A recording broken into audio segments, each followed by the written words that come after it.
Good morning and a very, very happy morning. We are reading The Power of Your Subconscious Mind, written by Dr. Joseph Murphy. Starting chapter number 18, page number 247. और title है कि आपका subconscious mind आपके mental blocks को कैसे हटाता है। तो बुक आपसे पूछती है कि जिस समय आप किसी डिफ़िकल्ट सिचुएशन में होते हैं और आपको कोई भी रास्ता नहीं दिख रहा होता है, तो आप क्या करते हैं। तो कहती है कि हर प्रॉब्लम के अंदर ही उसका सॉल्यूशन है, हर प्रश्न के अंदर ही उसका आंसर है। आपके सबकॉन्शियस माइंड की जो इन्फिनिट इंटेलिजेंस है, उसके पास में सारे उत्तर हैं, उसे सब कुछ दिखता है। लेकिन क्या आप सुनते हैं? आपको आपके जो सबकॉन्शियस माइंड की अर्जिंग्स होती हैं, उसे पूरे कॉन्फिडेंस के साथ में सुनना है और आगे फॉलो करना है। इस समय आप ये मेंटल एटीट्यूड को समझ लेते हैं ना, तो आपके अंदर की जो क्रिएटिव इंटेलिजेंस है वो खुद ब खुद मतलब हैप्पी सॉल्यूशंस लेकर आएगी और आपको वो आंसर मिलेंगे जिन्हें आप खोज रहे हैं। जो भी एटीट्यूड ऐसा होता है ना माइंड का कि भी मुझे जो भी इंट्यूशन हो रही है, जो मेरा सबकॉन्शियस माइंड मुझे बोल रहा है, ये ठीक ही है, तो उस समय आपकी लाइफ के अंदर शांति, जितनी भी चीज़ें आप करते हो उसके मीनिंग को समझना, एक ऑर्डर आता है। तो यहाँ पे बुक आज हमें सिखाने जा रही है कि किसी भी हैबिट को अगर आपको बिल्ड करना है या किसी हैबिट को आपको तोड़ना है तो वो कैसे होगा। सो हम जितने भी लोग हैं ना, सब हैबिट से प्रभावित है। हैबिट और हैबिट ये ऑटोमेटिकली कहाँ से होती है? हमारे सबकॉन्शियस माइंड से। हमने स्विमिंग करनी सीखी, बाइसिकल चलाना सीखा, डांस सीखा, ड्राइव हम करते हैं। पहले हमने सब चीज़ों को कॉन्शियसली सीखा, फिर हमने उसको बार बार जब किया तो ये अब हमारे सबकॉन्शियस माइंड के अंदर इम्प्रिंट हो गया। अब ये ऑटोमेटिकली हम ये सब चीज़ें करते जाते हैं, हमारी सेकंड नेचर बन जाती है। अगर हम ये डाल लें कि हमने अपनी हैबिट्स को वो क्रिएट करना है, उनको लेना है जो हम चाहते हैं, तो फिर क्या होगा? आप अपनी सब अच्छी हैबिट्स को चूज़ करोगे, बैड हैबिट्स को छोड़ोगे। किसी भी चीज़ को अगर आप रिपीट करते रहते हो ना, चाहे वो नेगेटिव थॉट ही क्यों ना हो, ये एक कंपल्शन की तरह आपकी लाइफ के अंदर हो जाता है। तो सबकॉन्शियस माइंड का जो लॉ है ना, वो है कंपल्शन, मतलब जो वहाँ हो गया ये होते रहना है। अब इसको हमने तोड़ना कैसे है, बैड हैबिट्स को कैसे तोड़ना है। जोसेफ के पास में एक व्यक्ति आया जिसका नाम है बॉब जी, और वो बिल्कुल परेशान था और बहुत ड्रिंक करता था। उसकी बीवी उसको छोड़ के चले गई, उसकी फैमिली ने छोड़ दिया, उसका जॉब जा रहा था। और जोसेफ ने से पूछा कि तुमने कोशिश नहीं की छोड़ने की? उसने बोला बहुत बार कोशिश की, लेकिन फिर मेरे अंदर इतनी अनकंट्रोलेबल अर्ज होती है कि नेक्स्ट थिंग मुझे ये पता होता है कि बस मैं ड्रिंक कर रहा हूँ। उसे ये तो पता है कि मेरे अंदर एक गलत आदत है, वो चेंज करना भी चाहता है, लेकिन एफ़र्ट भी करता है, लेकिन उससे उसकी क्रेविंग और ज़्यादा हो जाती है और बार बार वो फेल हो जाता है।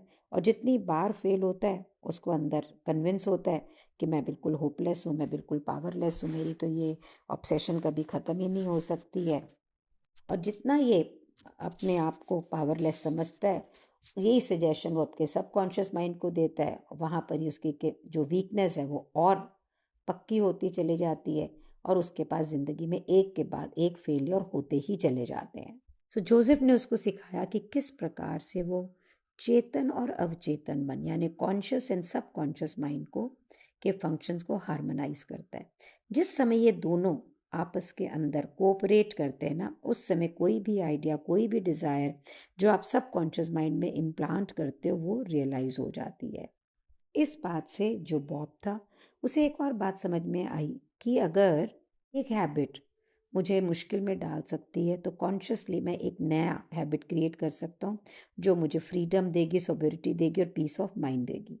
उसे ये भी समझ में आ गया कि जो ये डिस्ट्रक्टिव हैबिट ऑफ ड्रिंक है जो अब ऑटोमेटिक हो चुकी है, वो भी उसने अपनी कॉन्शियस चॉइस से ही लिया है, चाहे किसी भी कारण से। तो अगर वो नेगेटिव को अपना हैबिट बना सकता है तो वो पॉजिटिव को भी बना सकता है। सबसे पहले उसने ये सोचना बंद किया कि वो पावरलेस है।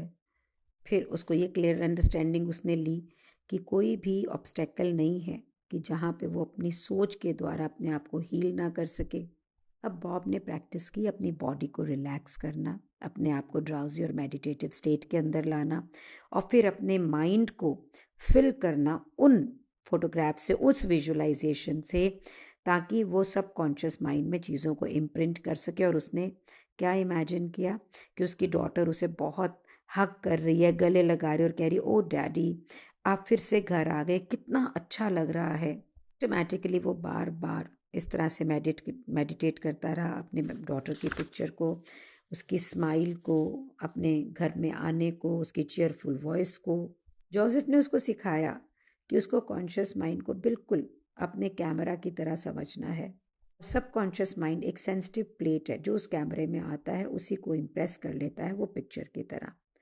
इस बात को समझने के कारण बॉब में एक बहुत ही प्रोफाउंड इम्प्रेशन बना। अब उसका एक ही एम था कि वो अपने माइंड को फर्मली इम्प्रेस करे उस पिक्चर से, और फिल्म डेवलप होकर वैसा ही उसकी लाइफ के अंदर आए। उसने क्वाइटली अपनी थॉट्स को एडजस्ट किया, अपनी अटेंशन को फोकस किया, जब तक कि वो बिल्कुल एक मूवी की तरह उसके सामने नहीं आ गया। अब वो अपने मेंटल इस थॉट के अंदर बिल्कुल एब्जॉर्ब हो गया, रिपीट करता हुआ मेंटल मूवी को फ्रीक्वेंटली। उसके मन के अंदर कोई भी शक नहीं था कि अब हीलिंग फॉलो नहीं करेगी। भी उसको ड्रिंक करने की इच्छा होती तो उसी वक्त वो उस थॉट को इमेजिन करता कि वो अपने परिवार के साथ है। अब वो सक्सेसफुल था बिकॉज कॉन्फिडेंटली वो एक्सपेक्ट कर रहा था कि जो भी पिक्चर को वो देख रहा है, वो एक्सपीरियंस कर रहा है, वो उसके माइंड में डेवलप हो रही है। आज वो बिल्कुल सोबर है, अपने परिवार के साथ है, अपने करियर में सक्सेसफुल है और हैप्पी है।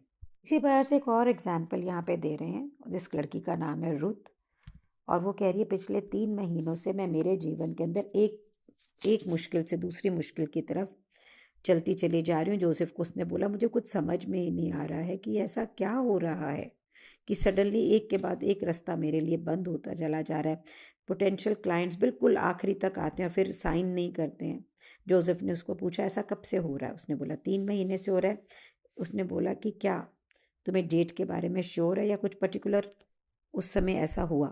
मैं बोला, मुझ पे विश्वास करो कि मैं 3 महीने पहले मैंने एक बिजनेस प्रपोजल बनाया, सामने वाले व्यक्ति ने उसको देखा, मुझे हाँ की, लेकिन साइन नहीं किया। जब भी मेरे पास एक तो उसने पूछा जोसेफ ने, फिर क्या हुआ? उसने बोला, जब भी मेरे पास 1 या 2 बार हुआ तो मेरे को ये समझ में आ गई थी कि अब मैं जिंक्स्ड हूँ। इसके लिए कोई भी एक्सप्लेनेशन नहीं थी। जोसेफ ने कहा, नहीं, एक्सप्लेनेशन है।